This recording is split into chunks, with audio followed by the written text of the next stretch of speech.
This article describes the economic history of Hamilton, Ontario. In the beginning, the head of the lake was covered in forest.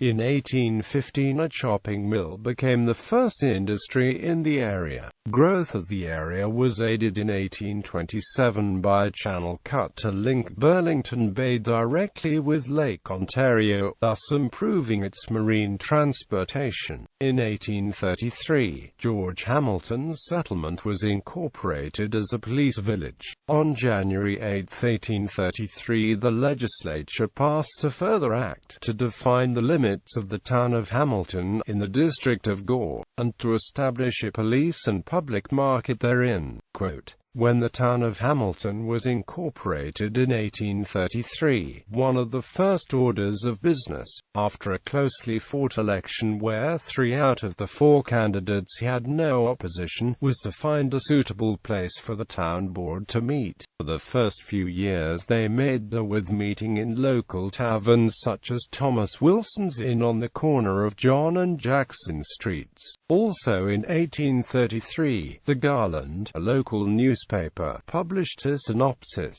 Hamilton contained about 120 dwelling houses and upward of 1,000 inhabitants, and then went on to list 4 public buildings, 7 taverns, 16 stores, 2 watchmakers, 2 saddlers, 4 merchant tailors, 4 cabinet makers, 4 boot and shoe makers, 2 bakers, 4 newspapers, 1 druggist, 1 tin and sheet iron manufactory, 1 hatter and 3 millineries.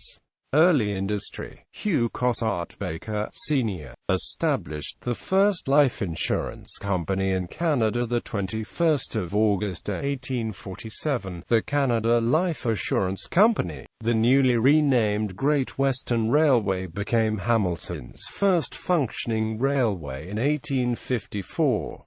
Completion of this railway and the Niagara Suspension Bridge transformed Hamilton into a major center and part of the American immigration route from New York, Boston to Chicago and Milwaukee. The following season in 1856, Daniel C. Gun Engine Shop on Wellington Street North produced the first Canadian-built locomotives. In 1862, the city invested in the Great Western Railway, but the government of Canada favored the rival trunk railway. Also, at the end of the Depression, population dipped downward in Hamilton and the city could not meet the interest on its bonds, many of which were held by British investors. To temporarily save the city from its creditors, Henry Beasley removed the assessment rolls, thus preventing a levy of special tax. Foundries and machine shops associated with the Great Western Railway failed and several established wholesalers closed their accounts. Daniel C. Gunn's locomotive works went bankrupt, but the manufacturers of farm implements and stoves, the mainstays of iron foundries, were able to weather the crisis. Those owned by Dennis Moore and the Kopp brothers endured, but their employees suffered wage cuts and layoffs. Canadian patent laws and the underemployed workers skilled in machinist trades lured an important new industrial enterprise from the USA, the manufacture of sewing machines by Richard Wanzer. For this development there evolved the ready-made clothing industry, which William Ely Sanford introduced locally. From judicial village to commercial town to railway center, Hamilton moved to an ever-stronger dependency on industry. Then in the 1870s decade, Confederation Era Hamilton boosters lose a commercial and financial edge to Toronto and consciously shift to the economic strategy of attracting industry. Hamilton unionists and other working-class people gave birth in 1872 to the 9-hour movement, urging the government to limit working hours to 9 per day. Also, in 1872, the Bank of Hamilton was established. It lasted until 1924. The Bank of Hamilton merged with the Commerce on January 2, 1924. It was one of the last surviving banks in Canada that was not headquartered in Toronto or Montreal. One of the oldest companies still in operation today in the Hamilton region got its start in 1882. Ernest Disraeli Smith, after being frustrated by paying to have his fruit transported from the Stony Creek, Ontario area, founded a company to market directly to wholesalers and eliminate the middleman. E.D. Smith & Amp Sons Limited has sold manufactured preserves and jams since the early 1900s. Its namesake served as the Conservative MP for Wentworth around the turn of the 20th century. Robert B. Harris established the Hamilton Herald newspaper in 1889, beginning publication on August 1 and becoming Hamilton's first 1-cent newspaper. Hamilton then became a 3-newspaper town: the Hamilton Spectator, the Hamilton Times and the Hamilton Herald. In 1847, Hamilton's first large department store, the Wright House, opened at a location on James Street. That building became Oak Hall in 1893 when the store moved to the northwest corner of King Street East and Houston. Telephone City. Hamilton also played a role in the early development of the telephone. First, on June 20, 1877, Hugh Cossart Baker, Jr. started up the first commercial telephone service in Canada in the city of Hamilton, and then in 1878, he made the first telephone exchange in the British Empire. This was also the second telephone exchange in all of North America. The following season, on the 15th of May 1879, he made Hamilton the site of the first commercial long-distance telephone line in the British Empire. In 1880, Hugh Cossart Baker, Jr. received a charter to build a national telephone company in Hamilton, Ontario. It was called the Hamilton Telephone Company, and this was the charter that enabled the creation of the Bell Telephone Company in Canada. Hugh Cossart Baker, Jr. became the manager of the Ontario division until he retired in 1909. Baker learned of Alexander Graham Bell's invention in 1877 at the Philadelphia International Exposition, and from there decided to test the communication tool in Hamilton. He leased 4 telephones for himself and his chess partners, and on August 29, 1877, the telephone replaced the telegraph as the means to discuss the chess moves. Baker is also credited with helping to create the Hamilton Street Railway Company, the Hamilton Real Estate Association, and the Canada Fire and Marine Insurance Company, all before he was 30 years old. The Electric City. Sir John Morrison Gibson formed the Dominion Power and Transmission Company in 1896 that brought hydroelectric power, for the first time, to Hamilton from the plant at DECEW Falls. One big reason for the almost 75% increase in the population of Hamilton between 1901 and 1912, boasted Sir John Morrison Gibson of Dominion Power and Transmission Company, was cheap electric power furnished by us.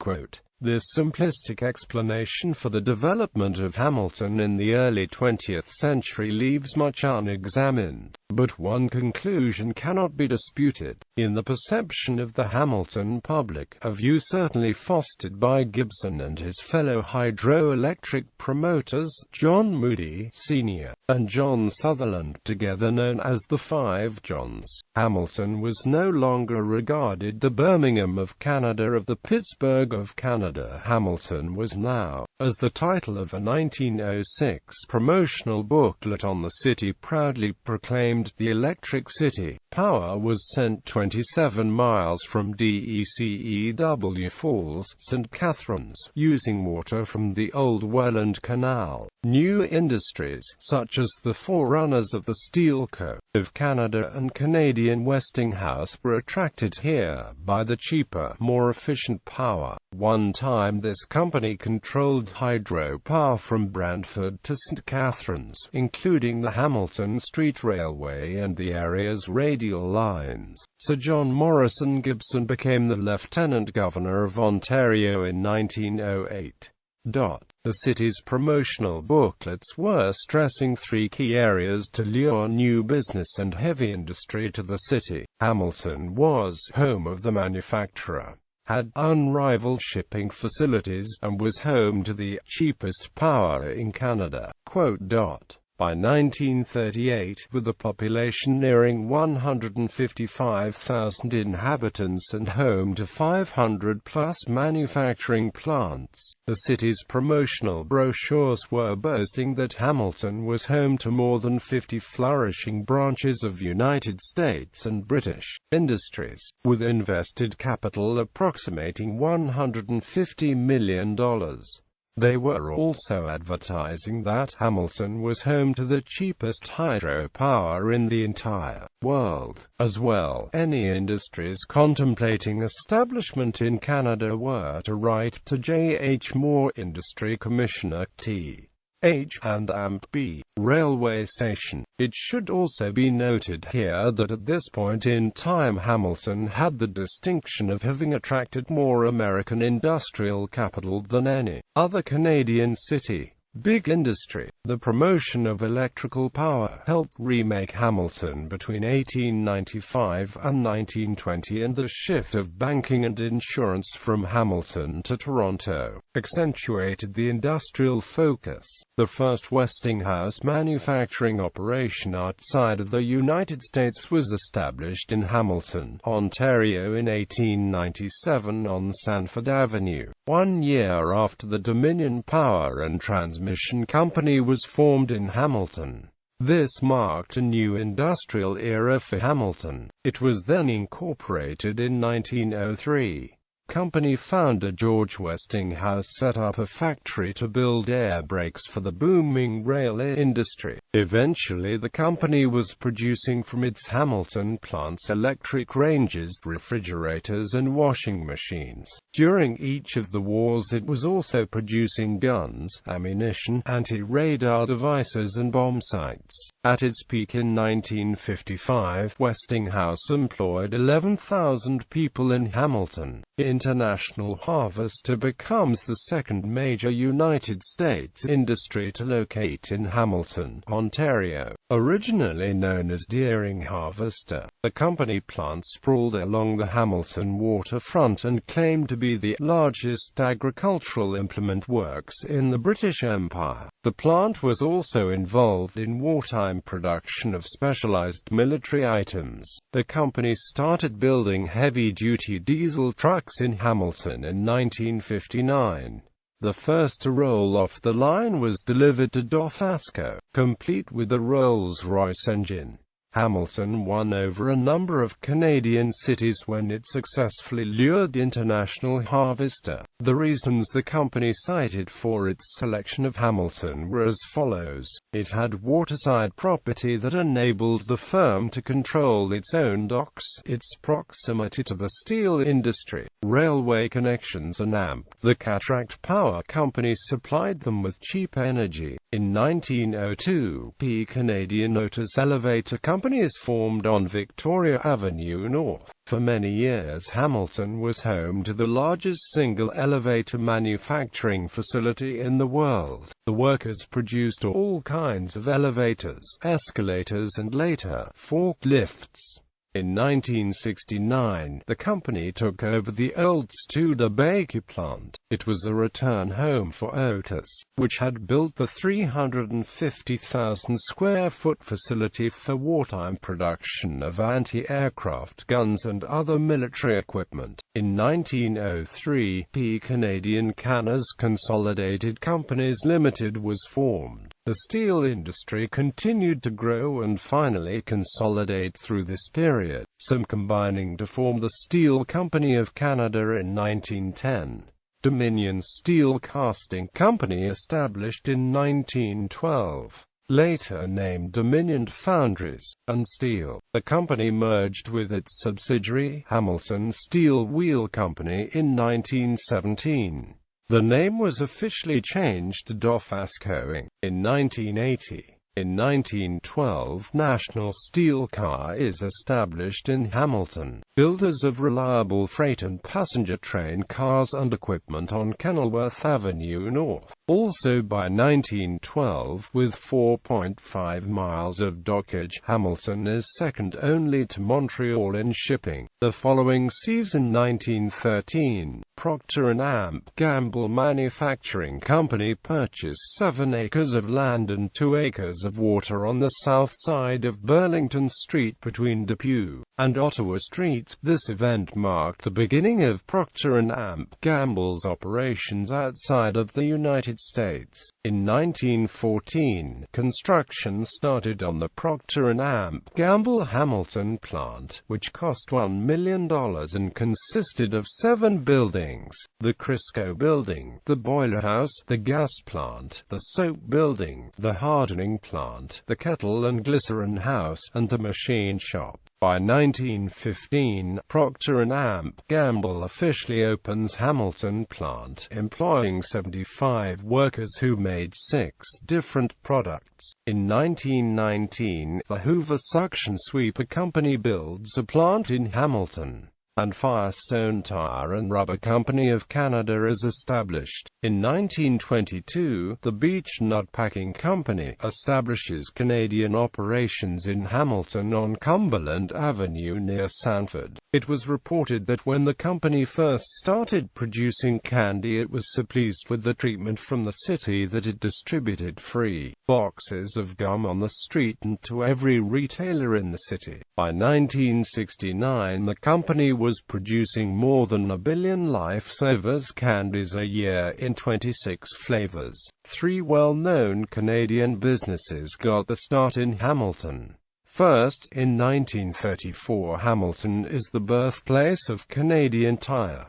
2 brothers John W. Bills and Alfred J. Biles, with a combined savings of $1,800, buy Hamilton Tire and Garage Limited and rename it P. Canadian Tire because it sounds big. Second, in 1956, Hamilton was the birthplace of the Pioneer gas station. November 29, 1956, on Upper James Street. Today there are over 140 locations across Ontario, making it one of Canada's largest independent gasoline retailers. Third, Hamilton became the birthplace of the Tim Hortons donut chain in 1964. The original store still operates on Ottawa Street North. Studebaker, on August 18, 1948, surrounded by more than 400 employees and a battery of reporters, the first vehicle, a blue Champion 4-door sedan, rolls off the Studebaker assembly line. The company was located in the former Otis Fence and Military Weapons Factory off Burlington Street East, which was built in 1941. The Indiana-based Studebaker was looking for a Canadian site and settled on Hamilton because of its steel industry. The company was known for making automotive innovations and building solid, distinctive cars. 1950 was its best year, but the descent was quick. By 1954, Studebaker was in the red and merging with Packard, another falling car manufacturer. In 1963, the company moved its entire car operations to Hamilton. The Canadian car side had always been a money-maker, and Studebaker was looking to curtail disastrous losses that took the plant from a single to double shift 48 to 96 cars daily. The last car to roll off the line was a turquoise Lark Cruiser on March 4, 1966. Studebaker officially shuts down the next day on March 5, 1966 as its last car factory. It was terrible news for the 700 workers who had formed a true family at the company, known for its employee parties and day trips. It was a huge blow to the city, too. Studebaker was Hamilton's 10th largest employer at the time. Mayor Sam Lawrence and Local 1005. Following the Depression and World War II, industry and unions prepared to do battle in Hamilton. The strike for Stelco lasted 80 days. Confrontations between strikers and strikebreakers were frequent and often physical. Stelco management and many Hamiltonians appealed to Mayor Sam Lawrence to call for extra police to protect strikebreakers. The mayor refused and stated publicly that he was a Labour man first and mayor second. Stormy strikes were waged in town by other companies that year as well. These include Firestone, Westinghouse and the Hamilton Spectator. In his lifetime, Sam Lawrence worked closely with left-wing radicals to improve the lot of workers. He campaigned for an 8-hour workday, unemployment insurance, national health insurance, old age security benefits and government ownership of important industries and utilities. On July 15, 1946, after a meeting at the Playhouse Theatre on Sherman Avenue North, Local 1005 members of the United Steelworkers of America at Stelco marched to the plant gates to start the famous strike of 1946. The fight was over union recognition, a 40-hour workweek and wages. With the help of Hamilton's community, this struggle changed Canadian labor history. It forced employers to accept collective bargaining and helped start a mass trade union movement in Canada. Loss of big industry. Hamilton has lost some of its biggest industrial employers over the years. Several reasons have been cited for the job losses, such as the high dollar, high energy prices and overseas competition, a challenge that all of North America has had to learn to deal with, not just Hamilton, Ontario. The city has been able to weather the storm and recover better than most North American cities, and the three primary reasons are its close proximity to Canada's largest and wealthiest market, Toronto, its close proximity to the Canada-USA border, and third, it being home to the busiest Canadian Great Lakes sport. In 2006, Hamilton saw closures to plants such as Camco, Rheem Canada and the Procter & Gamble Distribution Centre. Several other companies saw a dramatic decrease in the workforce, such as Trebor, Cadbury, Allen, Siemens Canada and Wentworth Mole.